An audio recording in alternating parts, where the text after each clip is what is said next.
जिक्र होता है, लोग अक्सर इसमें बिछड़ने की बातें करते हैं। हालांकि इस बार महाकुंभ में बिछड़ने के बचने का नायाब जुगाड़ दिखा। महाकुंभ में महाराष्ट्र से आए ग्रुप ने एक ऐसा तरीका निकाला जिसे देख लोग हैरान हो गए। 17 लोगों के इस ग्रुप ने कपड़ों को जोड़कर रस्सी बनाई और एक दूसरे की कमर में बांधकर घेरा बना लिया, जिससे ग्रुप का कोई व्यक्ति बिछड़े नहीं। इस ग्रुप में बुजुर्ग और बच्चे भी थे।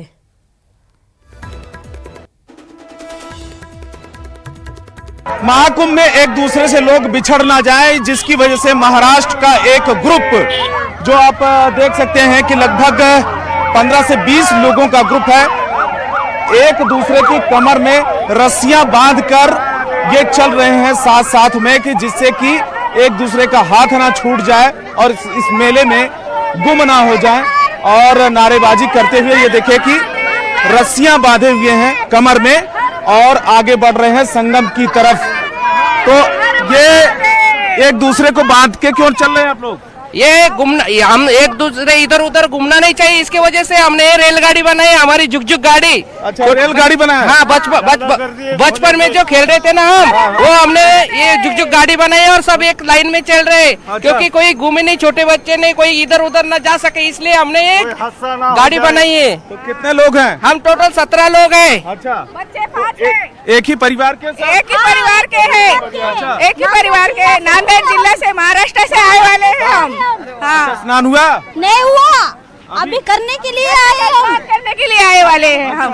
हाँ, तो ये आइडिया कैसे आया? आइडिया हमने क्रूजर गाड़ी करके आए हम। और ये कैसे आइडिया? आइडिया हमारी बचपन की यादगारी है ये। अच्छा, हाँ, बचपन की गाड़ी है। क्योंकि हमारी वजह से किसी और को आइडिया आए कि कोई बच्चा, कोई आदमी घूमना नहीं, अपने फैमिली के साथ रहना, बोल के हम ये आइडिया करने वाले हैं। ये देखिए, बचपन से आइडिया आया, जो छुक छुक रेलगाड़ी खेलते हुए आ रहे हैं लोग और एक दूसरे को बांध कर चल रहे हैं। 20 लोगों का ग्रुप है। महाराष्ट्र के नांदेड़ से ये परिवार आया है संगम में डुबकी लगाने के लिए। दिल्ली चुनावों की तारीख जैसे जैसे नजदीक आ रही है, आरोप प्रत्यारोप का दौर भी तेज होता जा रहा है। कैग रिपोर्ट को लेकर पूर्व सीएम अरविंद केजरीवाल सियासी सवालों में घिरे हुए हैं। बीजेपी और कांग्रेस आरोप लगा रही है कि कैग रिपोर्ट में आम आदमी पार्टी सरकार में हुए घोटाले दर्ज है, लेकिन दिल्ली सरकार उसे दबा रही है।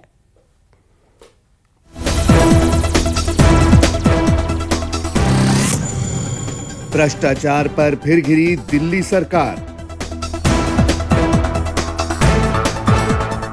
दिल्ली की राजनीति में एक बार फिर भ्रष्टाचार के मुद्दे की तपिश है।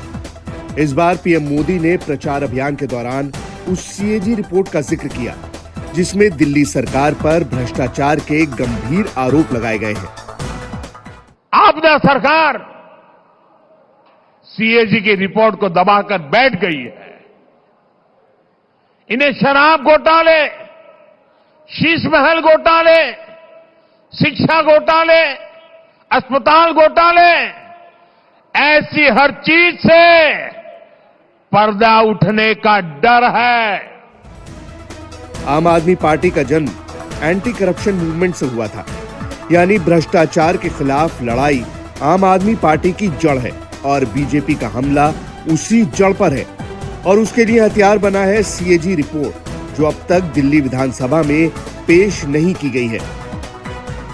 हमको आना ही नहीं है, हम रिपोर्ट आज विधानसभा में क्यों नहीं किया?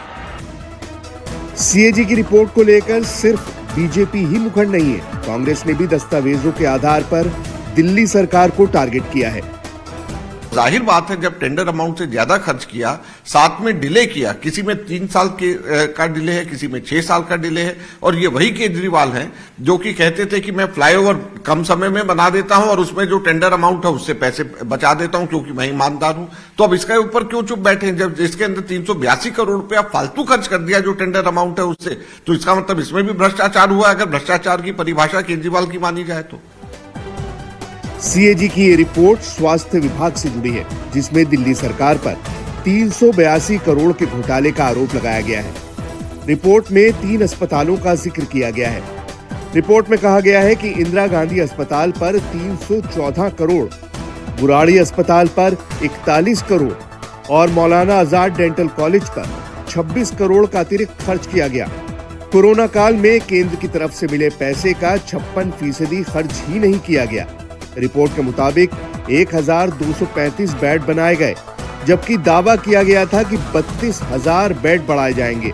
इसी रिपोर्ट को सार्वजनिक नहीं करने का आरोप लगाया गया है, जिसका जवाब आम आदमी पार्टी की तरफ से भी दिया गया है।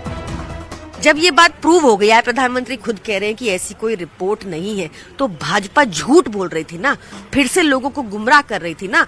इनको सीएजी पे डिस्कस करना है तो आयुष्मान भारत के खिलाफ जो फाइंडिंग्स आई है सीएजी रिपोर्ट में, आइए डिस्कस करें, इस पे राजनीति ना करें। उधर अरविंद केजरीवाल के खिलाफ बीजेपी की तरफ से चुनावी अखाड़े में ताल ठोक रहे परवेश वर्मा दावा कर रहे हैं कि जो सीएजी रिपोर्ट विधानसभा में आम आदमी पार्टी की सरकार ने पेश नहीं की, दिल्ली में बीजेपी की सरकार आने के बाद उसके आधार पर घोटालों की जांच कराएंगे। सीएजी की रिपोर्ट अभी तक 11 साल में पेश नहीं हुई और अरविंद केजरीवाल जी उसको रोकते रहे क्योंकि उन्होंने इतने सारे पाप कर रखे हैं। इसीलिए हमने कहा कि हम लोग सरकार में आती एसआईटी का गठन करेंगे, जितने भी स्कैम हुए उनकी जांच करेंगे और जो भी उसमें दोषी होगा उसको सजा मिलेगी। चुनावी मौसम में सीएजी की रिपोर्ट का ये मुद्दा उठा है। जाहिर है इस पर सियासत थमने वाली नहीं है।